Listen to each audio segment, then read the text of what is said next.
time to get started.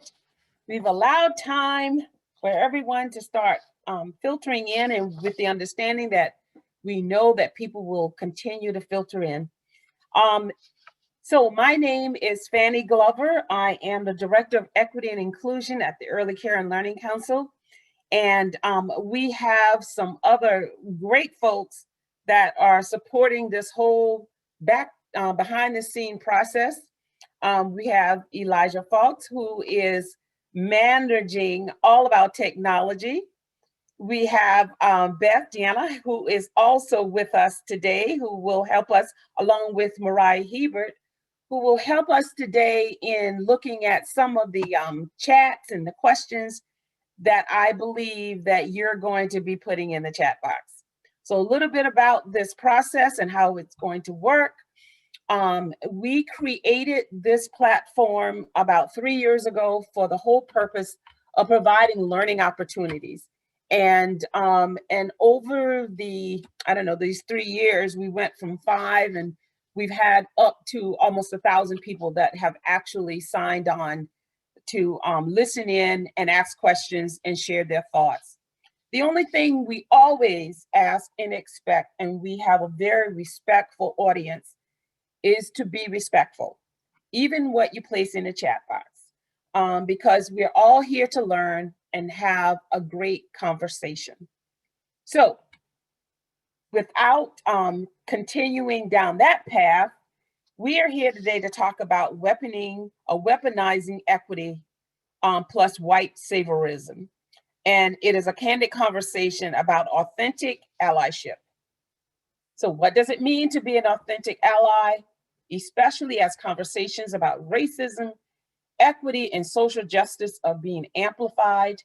Is allyship enough? Or do we need to be co-conspirators and accomplices in this important work? As we look forward to find a path forward, we have to be willing to have hard conversations. And sometimes that can be very challenging. This is hard but necessary work. And in this session, we have, I consider, one of our experts, more experienced individual, who's going to share her experience as a white woman on her own journey in this space. So a little bit about our facilitator. Dr. Kirby Wycoff is a nationally certified school psychologist who serves as an associate professor in the Department of Counseling and Behavior Health and director of the Community and Trauma Counseling programs at Thomas Jefferson University. She holds a Doctor of Psychology degree from Rutgers University. She earned her Master of Education in School Psychology from Columbia University, and another Master of Public Health degree from Dartmouth College. She holds a Bachelor of Arts in Psychology from Lehigh University. She is a co-chair of the National Association of School Psychology Trauma and Child Maltreatment Interest Group, and she serves as the co-chair of the Policy Committee for the Association of School Psychologists of Pennsylvania. And we could go on and on because she is a very accomplished individual. But what we're going to do is listen in to Dr. Wycoff. For now, I turn it over to you. And you unmute yourself and you have the floor. There you are. Hello, can you hear me okay? Yes. Oh, great. So let me do a screen share if that's okay, and we'll get started. Does that work? Yes. Okay, here it comes.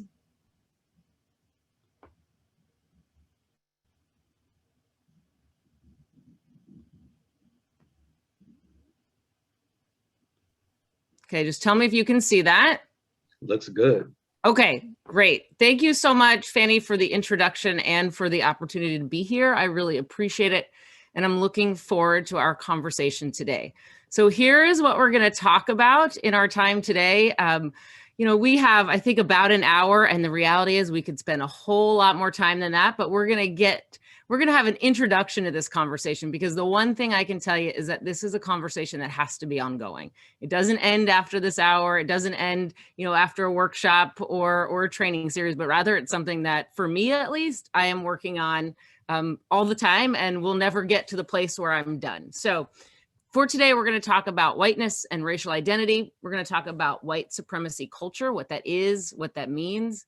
We'll talk about being an advocate, an ally, and an accomplice, and what those things mean. We'll also talk about some practical tools for bias reduction, okay? And Fanny, you let me know if there are any questions that come up at any time. So here's the first thing I want you to think about. And this is an interesting way to start a conversation, but I'll tell you, we're going to be really candid today. And I'm going to tell you about my journey and the places that I've messed it up and the places that I'm still working to get better. But this is a question I have to ask myself. And I think it's okay to ask one another. Are you a racist, right? Ask myself, ask others, you ask yourself, is this you? Now, if you're like most people, you're feeling kind of uncomfortable right now, right? You're getting like this weird kind of thing in your chest, maybe in your stomach, maybe your hands are getting sweaty because you're thinking, oh boy, I don't want anyone to think I'm a racist. Oh, that's not me. Oh dear, right? Something's coming up inside of you, at least it does for me, when I think about this question. My job right now, when I feel those things, is to take a deep breath, to recognize where in my body I am feeling that, and to sit with what that might mean. What my job is not to do is say, but I don't, but I would never, but I haven't, right? That thing where you feel that thing inside you where you want to defend yourself and say, but I don't do that, or I don't think that way. That's the part we've got to keep inside and reflect on and think about and just manage and be aware of where in your body you feel this come up. Okay. So I am starting with a provocative question intentionally. It's not an accident because I want us, all of us, to think about this question. So there's a great video that I want everyone to watch. And Fanny, I would love to get you some resources so folks can follow up afterwards and look at some of these things. This is a video, are you a racist? No is not good enough. So there's a difference between non-racism and anti-racism, right? Non-racism is this sort of, I don't, I won't, I'm not, I can't. It's a moral stance in some ways, right? Non means that you can pull it off and not really do much else. This is, by the way, the work of Marlon James, who made this video, which is very short, but a really impactful one.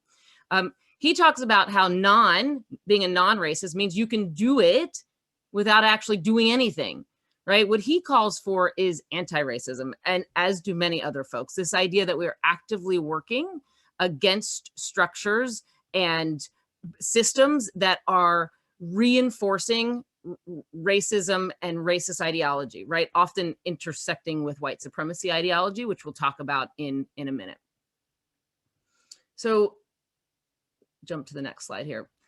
Dr. Dana Crawford is somebody that I admire deeply and have learned a lot from. And I'm going to be talking about some of what I've learned from her because I've had the chance to really grow and deepen my understanding of some of these because of my time with her. So she talks about racism as a socially transmitted disease, right? It's an STD.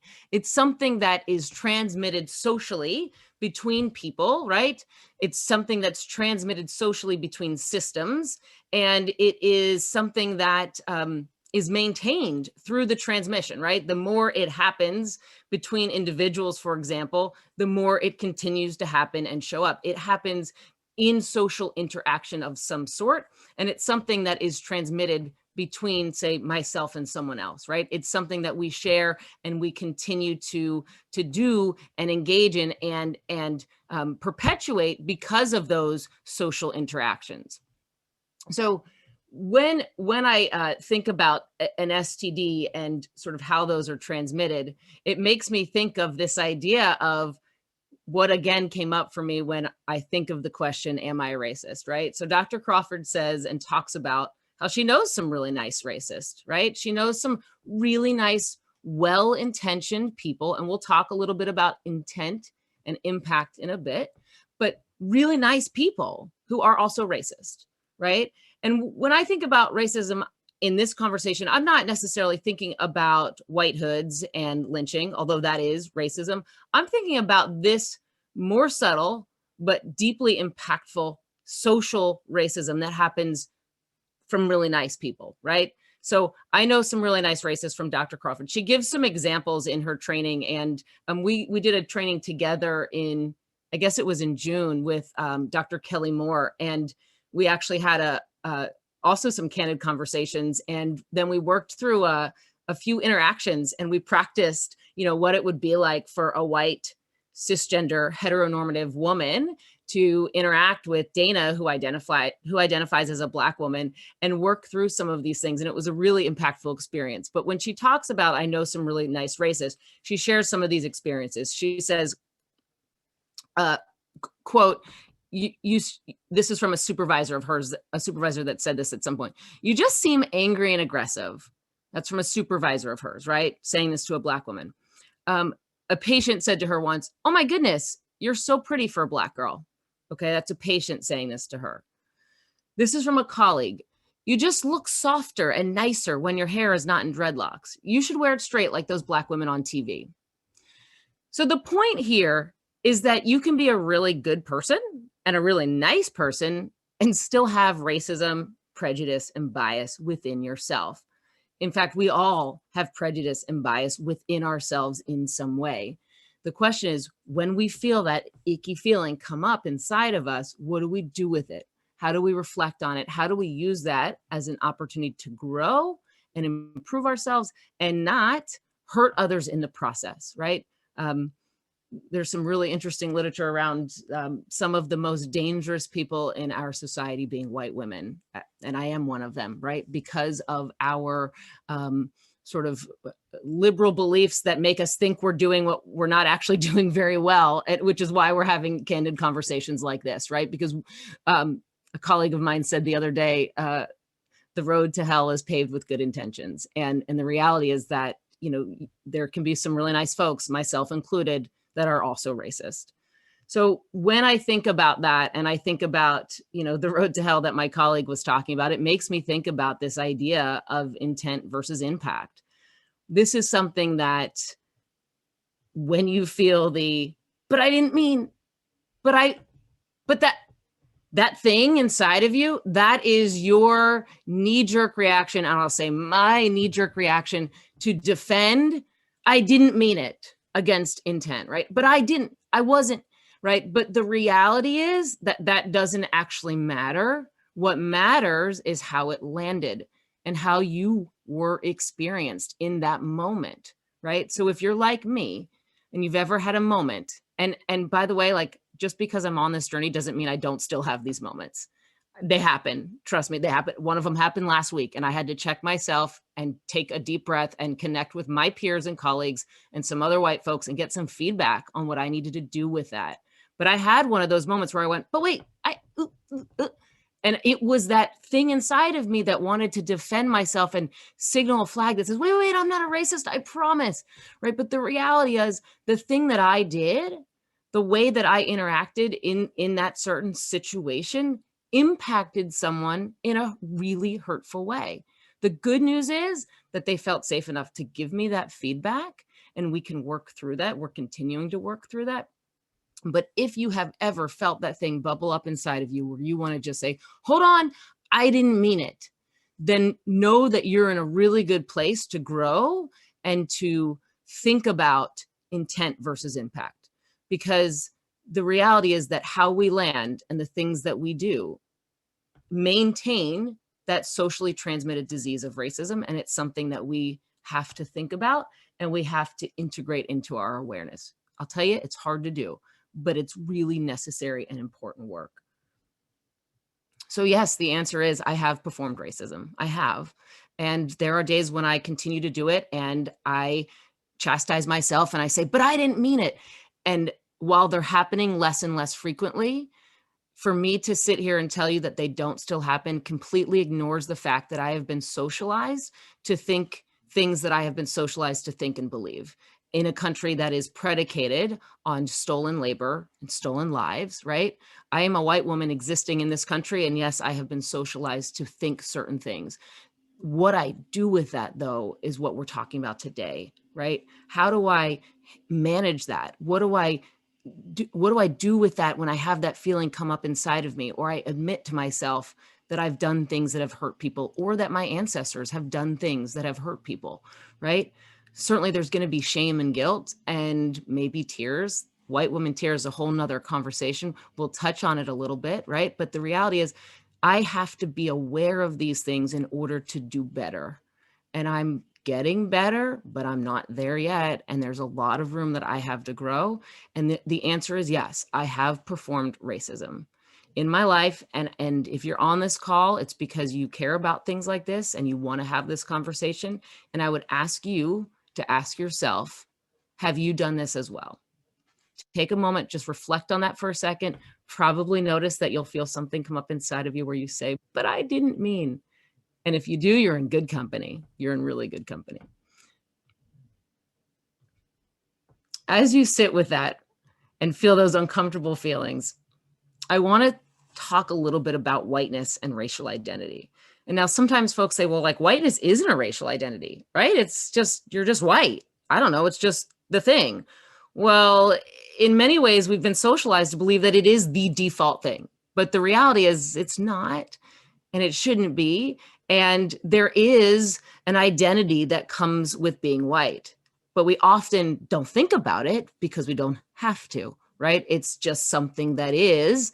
For me as a white woman, it is just something that is, not something that I've had to forced to be thought about or reflected on at all in my life until I made some choices to do better, right?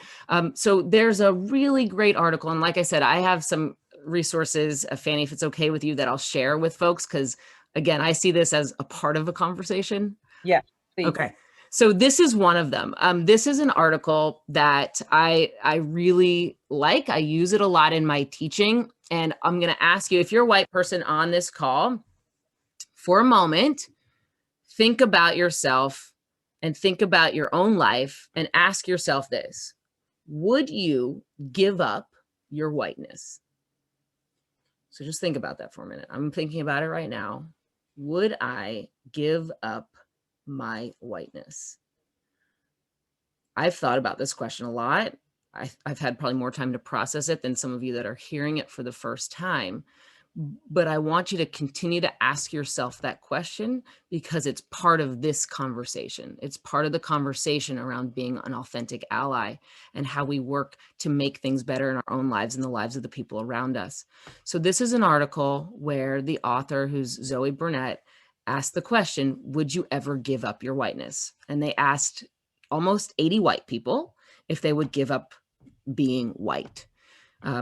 In the article, they talk about, what white people think when they are asked that question. Most of the time when you ask a white person this, they kind of say like, what? Like, well, what do you mean? She says in the article, it's like you've just asked them if they could walk across the ocean because it's such a foreign concept, right? Would you ever just give that up? In the piece, they say it's not like a gym membership that you can just give up. But in fact, it's a lot like a gym membership, only it's one where other people have paid the annual dues, right? It is other people that are paying for the fact that your whiteness impacts their lives, okay? So just reflect on that question, think about it for a moment or two. In this piece, she talks about whiteness and what it actually is, and if we would give it up as a personal identity. And I love this quote because it's spot on. Let's be all the way real about this. Whiteness is primarily a relationship to power. It is a relationship to power. As a white woman, I have benefited from my proximity to whiteness and my identity as a white woman. There is power that comes with that. And I have to ask myself, would I be willing to give it up? Would I be willing to give it up? And I imagine if you're like me, the first time you heard this question, you're feeling a little bit uncomfortable right now. That's okay. You're in good company, right? But don't not ask the question just because it makes you uncomfortable. Somewhere along the line, we got the idea that having conversations like this should be comfortable. They shouldn't. No, we should be uncomfortable, and we will be uncomfortable, and that's okay, right? Let's not kid ourselves in thinking that this is not uncomfortable. But if we believe that it shouldn't be, or every time we feel that funny feeling come up inside of us, we push it away and say, I can't go there, stop, then we are losing the opportunity to grow, and we are losing the opportunity to be the kind of ally or advocate that we want to be. So yeah, it's okay that this feels uncomfortable. You'll be okay. I promise you'll be okay. So I like this. Let's be all the way real about it. Whiteness is about proximity and relationship to power. It's not about culture. It's about the power that you have and the power that you're connected to, right? In the article, this author talks about whiteness and its mainstreamness, right? And that it is really a culture of supremacy. You know, it is related to and connected to power and the identity of which gives somebody power, right? The reality is, though, that power costs Black people, Indigenous people, other persons of color, that costs them, right? They have to pay for us to maintain whiteness as a social structure. Does that make sense? It's a little bit kind of tricky to wrap your head around if you've never thought about, but I'll say it again. The cost that Black people or Indigenous people or other persons of color pay to maintain whiteness as a social structure. They pay with their lives. They pay with intergenerational trauma. They pay with intergenerational financial hardship. They pay with biased and inappropriate healthcare. They pay with unproductive and inadequate housing and education. People are paying very high cost for me to maintain my whiteness. So I have to sit with that and think about the hardship and the trauma that comes as a result of me being who I am, right? And me being who I am and with the history that I have, right? And again, it's okay if you feel kind of funny or uncomfortable when we talk about this. Don't expect it not to be uncomfortable, but stay with me, because the reality is that if we can push forward and have difficult conversations, we can actually be a part of the solution. So when this author thought about this question, what they wanted us to think about was this: dream bigger, right? This author wants us to recognize that it can be different, but we have to be actively involved in dismantling structures of white supremacy and recognizing what our own identity as white people mean in order to do better. But we can do better, right? This author says, I have a dream for white people that one day they'll put down their whiteness and join the rest of us, right? So dream bigger. We can do this, but we have to be really honest with ourselves and with others in order to have hard conversations. So here's some of the things that they said when this author asked them this question. So there were about 80 white people who responded to these questions, and they shared with this author their honest, straightforward, unfiltered explanations of why they would or wouldn't give up their whiteness. A lot of people she said, a lot of people in the study really actually wondered what she meant by that. Like, well, what do you mean give it up? I don't get it. Like, what, huh? Right? There was sort of this look of confusion when the question was first risen. So some of the responses are incredibly interesting and for me helpful to think about when I think about what being white means, right? There's some really candid and honest responses. And the reality is, what she learned was that the vast majority of white folks had never actually talked to another white person about being white. Right now, if you ask a person of color or Indigenous person or a Black person if they've ever talked to another Black person about being Black, the answer probably is very different than my answer of whether or not I've talked to a white person about being white. And for me, it's no, what? Huh?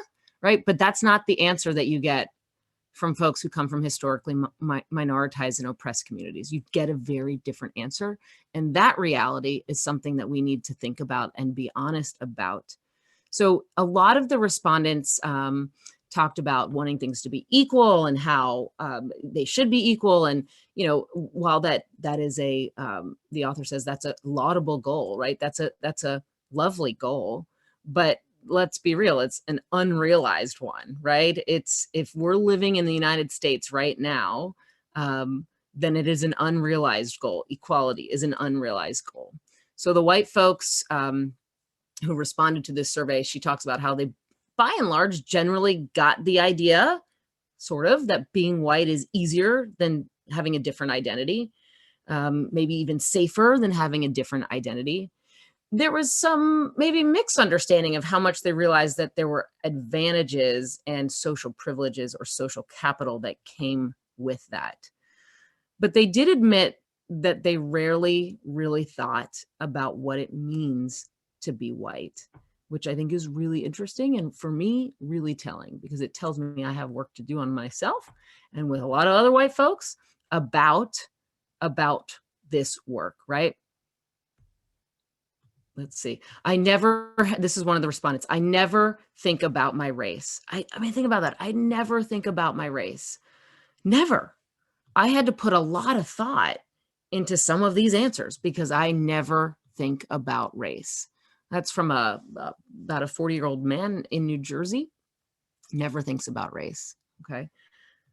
This next person says, you know, it's strange to say, but I think of myself as a Texan first and foremost. Yeah, but I guess I'm white. This is a business owner in Texas. Again, they have an identity as being a Texan, but you know, I guess I am white. Hadn't thought of that, right? I hadn't thought of that. This respondent is a teacher from New York. I appreciate this person's candor. They say, I once had a colleague ask me about my race. When I said white, she asked, well, how do you know? And I said, well, I'm white because people treat me like I'm white. And that's all it is. I would never say being white is part of my ethnic identity because whiteness isn't an ethnicity. It's a set of privileges that has been granted, right? A set of privileges that has been granted at various times with varying degrees of consistency to people of varying ethnicities, but it has no other content of its own. Well, check that. I do think whiteness itself comes with one piece of culture, familiarity with certain kinds of power. I can't say that I love it, but I also can't imagine any other way. So wow, talk about candid and talk about recognizing that this person's identity and their identity as a white person is an unearned, related to an unearned set of privileges that is really about proximity to power and who has power. So I think there are two important questions that I've asked in our time together, and I'm going to say them again. Are you a racist? Sit with that for a minute. Feel the funny feelings. It's going to be okay. Take a deep breath. And would you give up your whiteness? The answers to these questions, the core values that are underneath these questions is what this work, I think, is all about. And I think it's what we, as myself, as a white woman, that I have to continue to struggle with and work through in order to be the kind of ally, accomplice that I want to be in my life. So let's dig into this little bit here about white supremacy culture. Now, when most people think of white supremacy, they maybe have a thought in their head or an image in their head, maybe of white hoods, maybe of burning crosses. I will tell you, I live in a semi-rural county outside of Philadelphia. I'm about 20 miles from the Maryland border. And from that border, 2 miles past the border, is the very first place where the Ku Klux Klan started their work. That is within a half-hour drive of where I live. So that tells you a little bit about being a semi-rural inhabitant in a state like Pennsylvania. But the reality is, when people think about white supremacy, they often think of the Ku Klux Klan, or they think of other sort of extreme, I'm air quoting extreme because let's be real about what extreme actually looks like today, right? But that's what folks think about. But I want us to challenge ourselves, or I'll at least say I'll challenge myself to think a little bit deeper about what white supremacy culture actually is and what it maybe is not. So these resources come from, and I see I've missed an H there in showing, but Showing Up for Racial Justice is one of my most favorite resources. It's one that I often send folks to, and it's one that I'll have on the resource list for Fanny to share.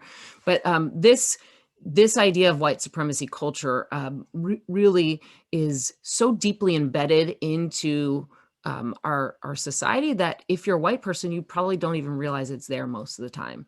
I like this idea of being in a fishbowl, right? The longer you swim in a culture, the more invisible it becomes, right? So if you're like me, regular kind of white person, white lady, I hadn't thought a lot about this. It was literally invisible to me because it just was my experience. But the fact that that is true, that it just was, and I didn't have to ever think about it, is exactly the kind of privilege that comes with being white in America. So culture, and again, this is Showing Up for Racial Justice, fantastic resource. But culture refers to like knowledge, experiences, beliefs, values, attitudes, meanings, hierarchies. It can mean ideas about things or the way we view the world. But it is a set of things, knowledge, experience, and beliefs that often is transmitted through people, through individuals, through groups across generations. It's what they talk about as being a culture is a knowledge shared by a group of people. It also comes out of the sociology literature, right? It's a knowledge, a knowing that is shared by a group of people. Culture is communication. Communication is culture because it is via people, right? It's shared among people. It doesn't necessarily have to be verbal communication, but it is communicated, something that is communicated among people. It's often thought about as a way of life. Again, culture, we're talking about culture, a way of life, maybe a group of people, but it is related to those people's beliefs, their values, their behaviors, also the symbols maybe that they, accept in their life as being meaningful, but is these things that are about a group of people. It's a collective programming. Showing Up for Racial Justice talks about it as a collective programming of the mind, a collective programming of the mind that distinguishes, certain members of one group from certain members in another group, right? So culture, this idea of a way of life for people that is a collective programming. That's how they sort of characterize it. And that I think that's really a helpful way to think about it.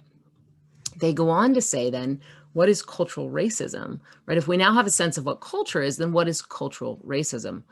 Cultural racism is how the dominant culture defines reality to advantage white people and oppress people of color.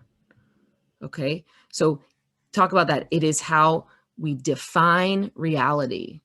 It's how a dominant culture defines reality to advantage white people and oppress persons of color. Okay, and that defining of reality, of white being the metric, that is what this conversation is about. So then let's take that one step further. So we've got culture, this idea of culture. We've got this idea of cultural racism. What then is white supremacy culture? Because what we know it's not is just the Ku Klux Klan and white hoods, right? So what the heck is it then? If we're asking ourselves to dig deeper, then what is it?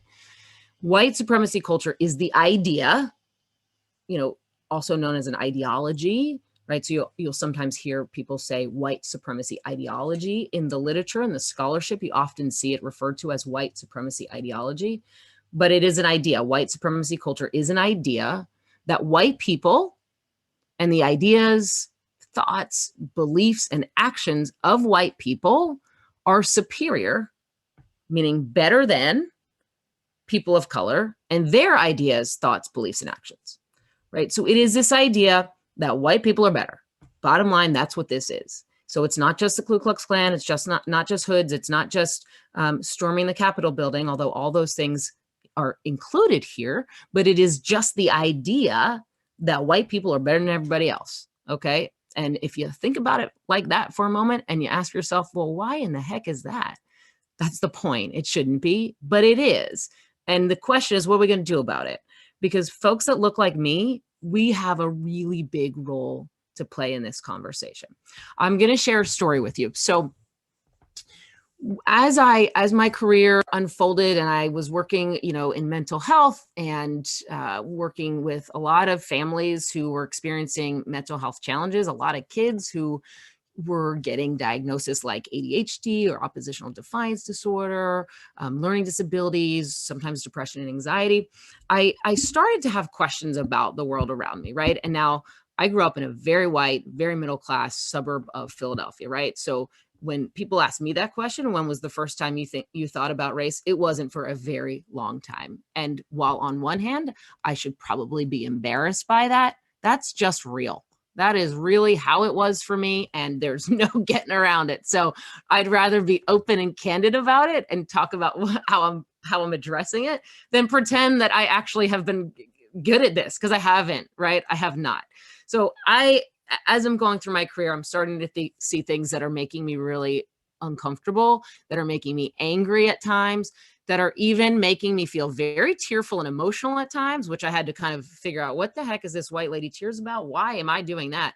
Whoa, talk about being trained to use emotions and tears to center my experience. I had no idea that was happening, but it turns out it was. Really glad I figured that out. And I had some good mentors to help me figure that out. But I thought, I need to do better, right? This is what I'm seeing around me, what I'm experiencing is not okay. But like, how do I learn about it? Because awareness is one of the first steps we take, raising our awareness that like there's something going on here. There's something fishy happening here. So I decided to enroll, you ready for it, in white women's school. I literally went to school for white women. Okay, I've gone to a lot of different schools. I've been in school for a long time. I like learning, but I was like, I need to go to school to learn how to be a white lady and how to not be the kind of white lady I have been. So I signed up for white women's school. Now I thought, and again, this is about the journey, right? So I'm being real honest with y'all about where I started and where I'm at and where I still have to go. So I signed up for this course and I thought, yay, I'm going to learn how not to be a racist, right? This is what I'm thinking in my head. So but it was a year-long course. What I thought I was signing up for was like some Black person was going to come and tell me how not to be a racist. I was like, yes, they're going to tell me how I'm screwing up all the time and like how it is hurtful and I'm going to do better. This is what I was thinking at the time. I had a lot to learn.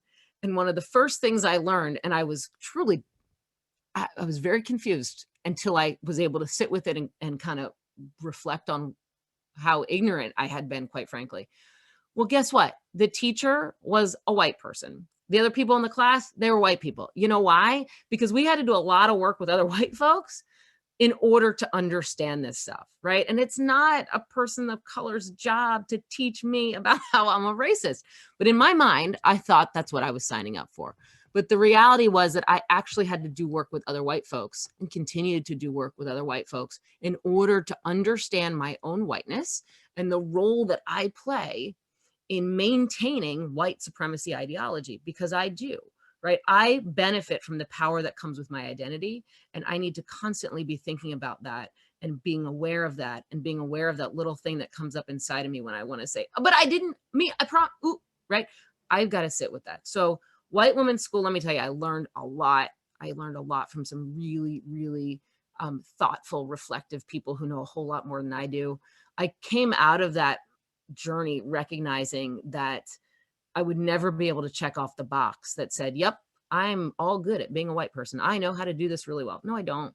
I still mess up, and I ask for forgiveness and I apologize. Although, quite frankly, no one owes me their forgiveness, because this has been happening for generations upon generations upon generations. And guess what? At some time, it gets really tiresome to say, yeah, I forgive you again. I forgive you again, right? So my I'm sorry has to be about the praxis that I'm going to do, the work that I'm going to do on myself and in my life and at my dinner table, right? To make things different. So again, it's not just about the KKK and it's not just about burning crosses or storming Capitol buildings. It is about this idea that white people are better than fill in the blank, right? And when you say it that way, it's sort of a really striking way to think about what kind of work we have to do. There's some great resources. Again, I'll share them with Fanny about more about white supremacy culture and sort of digging into that a bit more, but there's a lot there to unpack. So the next sort of part of my journey has been about understanding what an advocate is, what an ally is, what an accomplice is, what I want to be. And it's a journey. I'm still on it, but I do want to talk about some of these terms and what they actually mean. So this resource, this group is called Accomplices.org, and they have some phenomenal resources on helping white folks think about their role in maintaining white supremacy culture and ideology and what we have to do about it.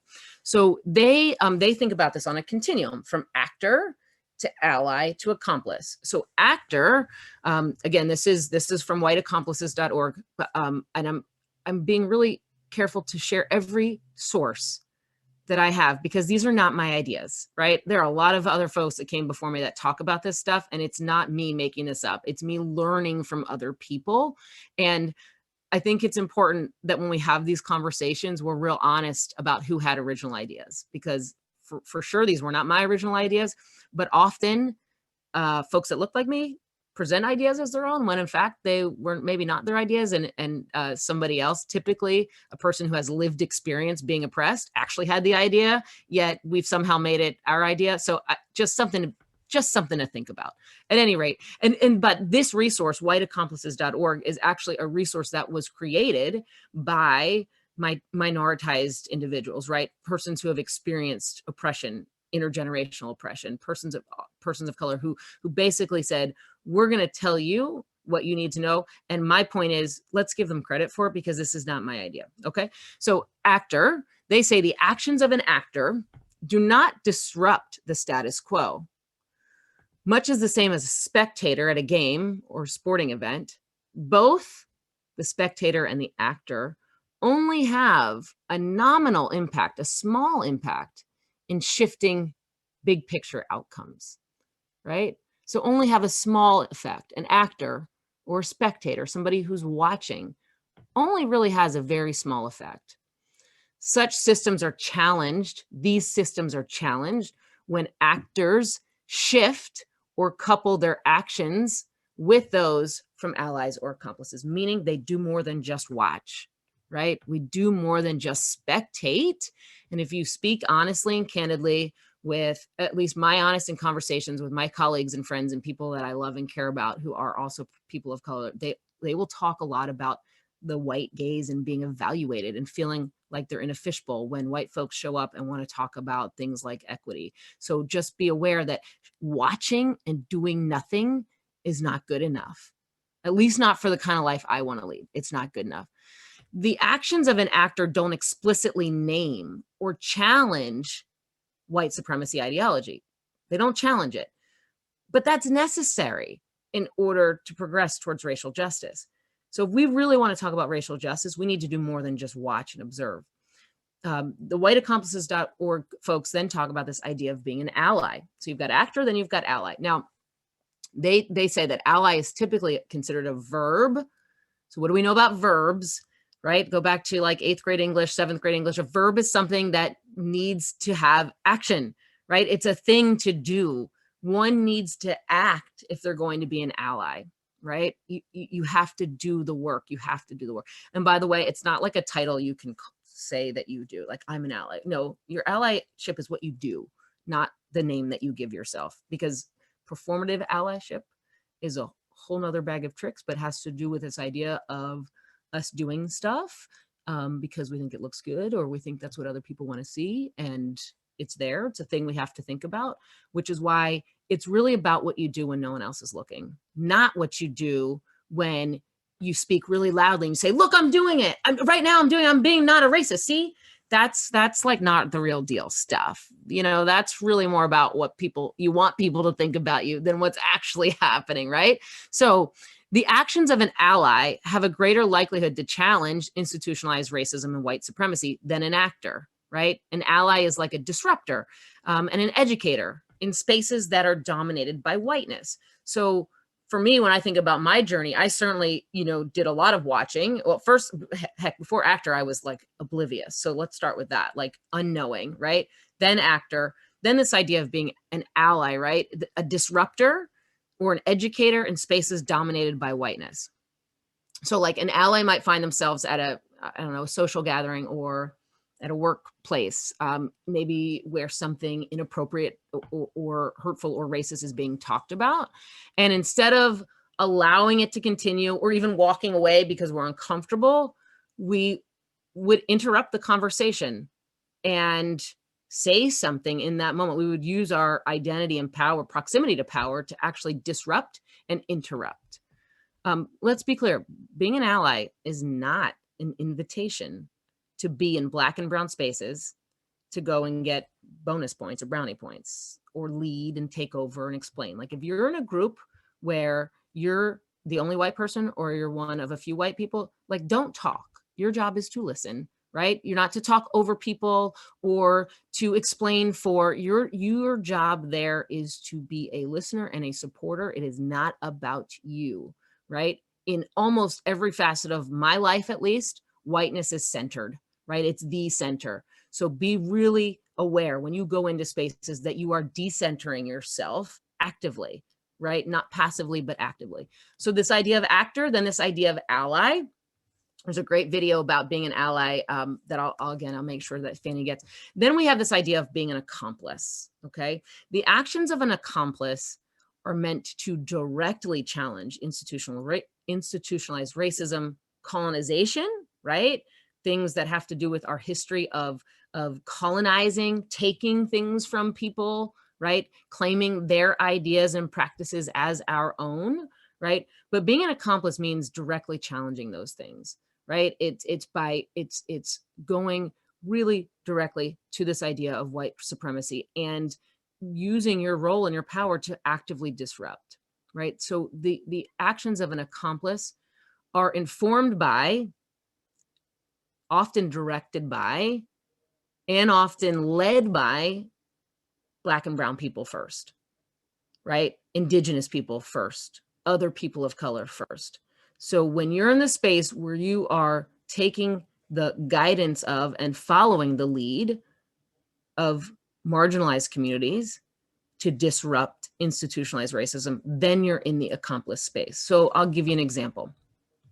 Let's just say you're at work and I mean, I'm thinking of an example of myself too. I was at a conference when this happened, and there had been a talk. It was a adolescent healthcare conference, and there had been a presentation about racism in healthcare, and I was there because I wanted to learn. And the person presenting was a person of color.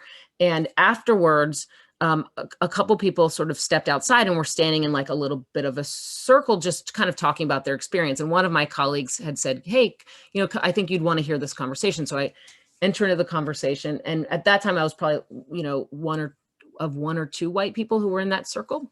And then another white person came up, a white woman came up. And as a person of color was talking about their experience, actually, this was a med student, a trainee, talking about their experience of racism in their medical school training. This white woman interrupted and said, "Oh my God, I am so sorry. Like, I don't want people that." She's crying. I don't want people to think I'm a racist. I think I've totally done that. Right. I mean, it was just on and on. And I'm thinking, oh my God, it's happening. She's doing that thing that you're not supposed to do. What do I do about it? Right. I'm like getting very uncomfortable. Think, oh my God, have I ever looked like that? Oh dear, somebody tell her to stop. And in that moment, right, if I feel the need to rescue the situation or to say, you terrible white woman, you get out of here, you're being a racist. If I feel the need to do that to someone else, I'm probably not doing it right, because that is not how you use your power, right? You use your power by looking to the people around you who have lived experience, who can tell you and lead you and how you can best be of service to them. Because it is not my job to be their voice. They have their own voice. They don't need me to be their voice. My job is to support, to work with, to follow the lead of others, okay? So this takes me then to this old chestnut, white guilt and shame, which I don't know about y'all, but I'll speak for myself. I have a lot of experience with, and it is an ongoing journey. It is not done yet, and it is something that I am constantly working on, because the reality is when I feel those feelings come up where I'm like, I am so embarrassed right now about that white lady, or, oh my gosh, we have to fire that white lady who did bad things. And, then people will know that I'm not a racist because I'm saying, get rid of him.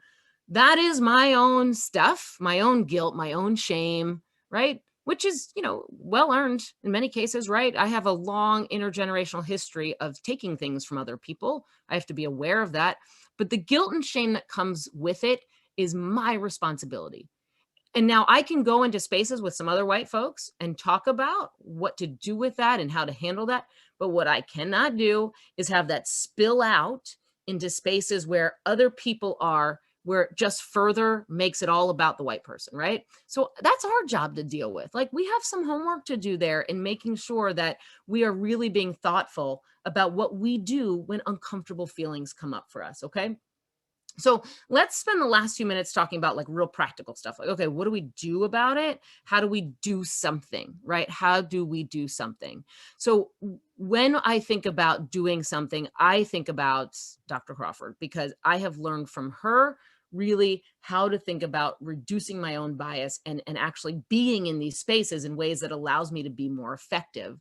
So the Crawford bias reduction training, theory and training is Dr. Dana Crawford's sort of set of theories, principles, and guidance that helps us think about our own biases and our own racism. So the first is awareness. And that's really thinking about our origins, thinking about multiculturalism, thinking about sort of big pictures, like raising our awareness that this is a thing to even talk about.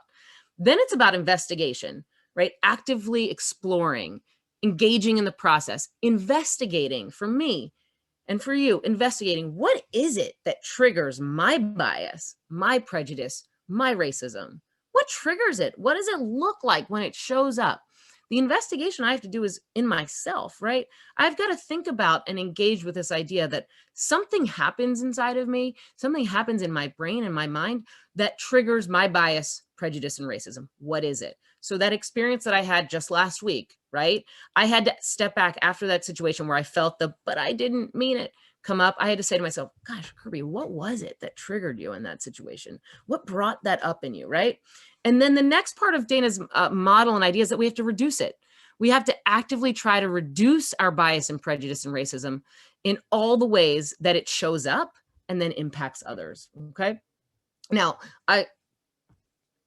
Dr. Crawford is a brilliant woman, and this theory has helped me in so many ways. I still have a lot to learn about it, but what I do know is that there's a very practical way to think about what happens in your body. It's why I said earlier, notice when I ask you, are you a racist?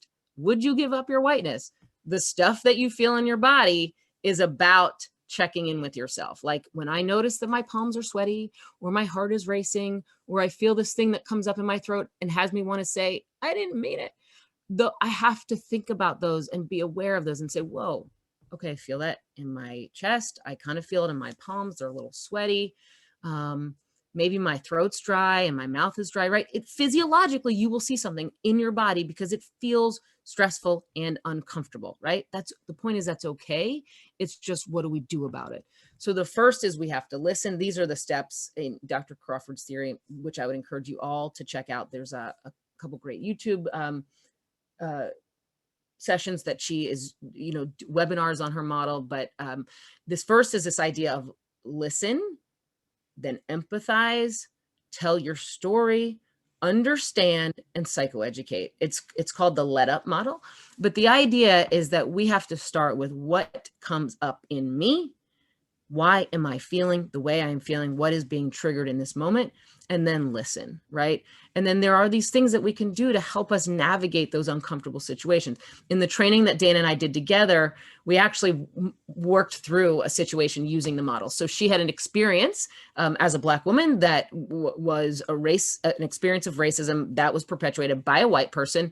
And she and I role played what her experience was like and how it went, and then what I needed to do to be the kind of accomplice that I wanted to be in that moment. And that model is one that I would encourage everyone to take a look at. So like I said, when we started, like, it's not going to be over after an hour. Like, it's not done. Like, ta-da, I've made it. Sorry, I know, spoiler alert, but we all have a lot of work to do, and it doesn't actually ever end. If you're ever in that space where you're like, I've got it, ta-da, I'm here, stop, because you're not. And it's okay that you're not, but if you fool yourself into thinking that you are, you can do real damage. And let us remember, that people's lives are on the line, right? My lack of awareness cost people things, and not little things, but very, very big things. So my ask to you is to do something in your own life, in your own ways, in your own workplaces, in your schools, at your dinner tables, in your cars. Do something. Do something. So Fanny, I feel like I've been talking. We did not leave enough time for questions or conversations, but if there are, I'd love to hear them. Okay. First of all, I could listen to you all day. This was totally fabulous. And the comments in the chat box was equally supporting of that statement. I have two questions that I'm going to share with you and ask you to respond to, only because of time. Yes. The first one I'm going to ask is, although this is from anonymous attendee, although I have good and special white men in my life, I don't always trust them. I think at any moment when they're among their people that they will not support me. How do I overcome that? It's so disturbing to think about it. First of all, I appreciate this person's honesty and candor and sharing that, right? Because white men have power. They have a lot of power. And for me, the way, and I don't know if this person is a white person or not a white person, but I think the answer remains the same. For me, it is through relationship that I begin to have that conversation. There are a lot of white men in my life that I love deeply, right? But I have honest conversations with them about what their power means and what I need from them and what I need to see from them in order to be co-conspirators with me. As a white person, I need those things, right? As a person of color, proximity to white men is very different because the power dynamic is even greater. And I would also say that through relationship, building relationship, and then being able to have hard conversations and asking for what you need, to me, is the way that I at least have navigated that. That's a really, really good question, and probably one that we could spend a whole hour unpacking, because yes, white men hold all the power in our society, at least. And I'm married to one and I love him deeply, but we have honest conversations about power in our relationship and in our lives. Yeah. Oh, wonderful. Thank you. Here's another question. Actually, we have several that we're not going to be able to get to. Okay. Here's another question. How do you suggest educators apply these awakenings, your presentation, to their role as educators? I love that an educator asked this, because they are a crucial part of disrupting, right? And the reality is, you use the platform that you have. If you are an educator, you have a voice. You have a space that's been given to you to educate and share. Make sure that you are bringing anti-racism training into every single aspect of what you do. If you're teaching English and language arts, you can talk about anti-racism. If you're talking about science, you can talk about anti-racism. I would encourage you today, to the educators on the call, to go look at your syllabus. Go look at the books that you have your students read. Who are they written by? Who are the authors? What materials are we putting in front of our young people to teach them? I would imagine that many of them are white folks, probably white men, but a lot of white folks, right? Look at the things that you are using in your teaching and how you use your platform to educate, because you do have a role to play, and a really important one. In the resources I share with Fanny, there are so many great resources out there for educators with very clear action steps. And again, we don't have time to talk about all of them, but I will make sure that you get those, because you do have a role to play as an educator. Absolutely. One last question, and then Elijah is probably going to talk about how he's going to share this information with everyone who registered. Okay. And that question is, how do you address white individuals who suggest that their shared experiences while growing up, for example, makes their struggles similar to Black experience? Oh man, that's a great question. And I wish it wasn't something that came up as often as it does, but I also hear that, right? Like, well, I had a hard life too, or I grew up poor also. And my response to that is, I understand that.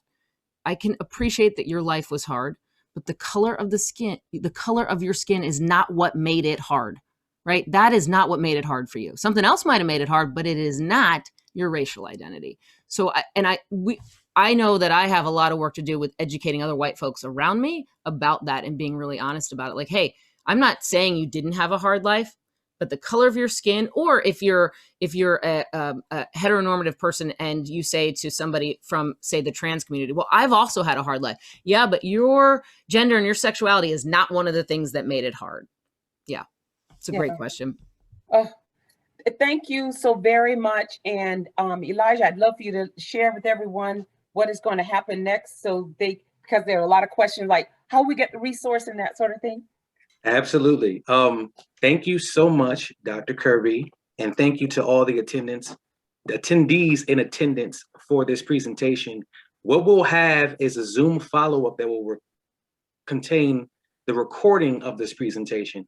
If there are additional resources or things that you would like, we're going to stay in contact with Dr. Kirby to see if we can compile those and possibly send those along as well. If not through Zoom, then possibly I would request that you also put your email contact into the chat for the little time that we have, just as a backup to share any additional resource. But we will be sharing the recording.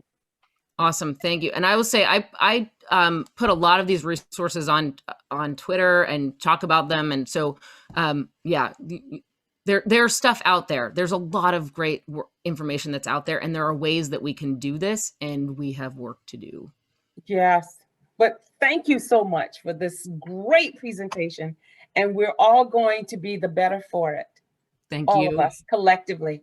Thank you so much, and I hope you will come back. It would be my honor. Thank you for having me. I can't tell you how much I appreciate the invitation and the opportunity. Thank you, thank you, thank you. Thank you. And we just want to thank everyone else that, as Elijah said, that has been with us this hour. You could have spent your hour anyplace else. We're so pleased that you chose to spend it with us. Have a wonderful day, and we'll see you in April. See you later, folks. Thanks for coming.